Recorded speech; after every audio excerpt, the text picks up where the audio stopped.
c'est maintenant, lance. Ma mère, elle avait acheté des boudins. Et ces boudins, elle n'arrive pas à les faire. Comme là, j'ai pas eu le temps de les faire. Bon, bah, les boudins, ils traînent une éternité dans mon frigo. Faut imaginer les deux boudins côte à côte comme ça. Je crois qu'on a déjà oublié. Hein. Il y a des trucs qui bougent dans moi. Oui, moi aussi. Ça bouge beaucoup. Putain, je viens de faire une imitation de boudin. Faut se rendre compte que c'était pas mon objectif pour 2026, mais soit c'est venu naturellement, c'est pas scripté, donc on en profite, on saute sur l'occasion. Les boudins ont commencé à revivre. Il y avait une certaine activité dans et à l'extérieur du boudin. Donc là, ma mère, elle ouvre son frigo, elle a honte. Tout quittez pas parce que c'est là que c'est le plus drôle de toute ma vie. C'est elle dit, je peux les jeter dans la poubelle, hein, je peux pas.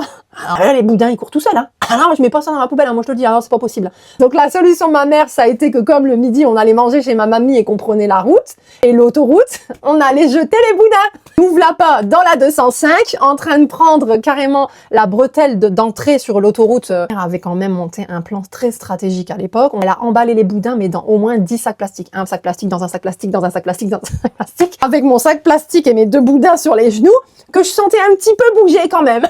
T'inquiète pas, on va les jeter bientôt. Là, dès qu'on prend la bretelle d'insertion de l'autoroute, moi je vais te le dire, il faudra les jeter. Elle regarde quand même dans son rétroviseur. Attends, je regarde qu'il n'y a personne derrière. Et là, elle me dit d'ouvrir ma fenêtre. Alors les gars, pour les jeunes là, c'est pas la fenêtre comme ça, c'est la fenêtre comme ça. Elle me dit, allez vas-y hein, Cécile, t'es prête? Avec mon sachet de boudin. Et elle me dit, vas-y, c'est maintenant, lance. Je ne sais toujours pas lancer. Et moi, je commence à lancer, mais comme une merde. Mais ils ont passé la glissière. Donc ça, c'était plutôt rassurant. Elle m'a dit, c'est bon, tu les as bien vus passer la glissière. Hein. T'es sûr, ils sont pas sur la route. Hein. Elle regarde dans son rétroviseur. Non, ça va, y a rien sur la route. Bah c'est bien, tu les as achetés. Allez, vas-y, c'est bon, maintenant ferme ta fenêtre. Et moi, j'étais là, j'avais honte.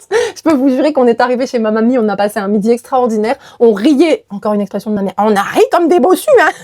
Bah du coup, les petits boudins et moi, on vous fait des bisous. Et c'est parti pour une année 2026 de folie. Wouhou. J'imagine les boudins à la sortie de la 205. On vole, Jean-Charles!